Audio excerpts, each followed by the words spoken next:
This is Zach with New Flow St. Louis. We just got doing a liner about 27 feet long. Right now I'm at the cast clay connection. I got done running water. We're gonna pull back. Here's a liner. You can see there is a belly in this line. There is a 45 and it drops down. Eventually it will go down, but right now we just got, like I said, we just got done running water.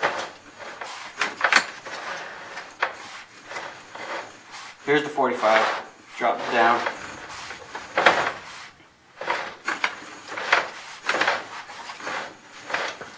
All this debris is from our reinstatement.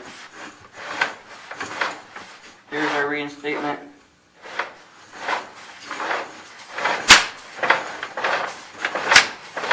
There's that floor drain.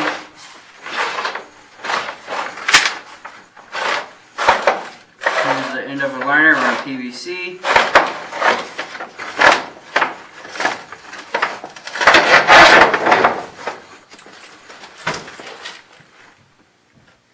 Stack.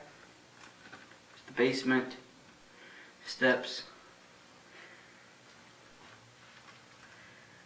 Wire and so forth. Alright, that's the end of the video. That concludes the liner.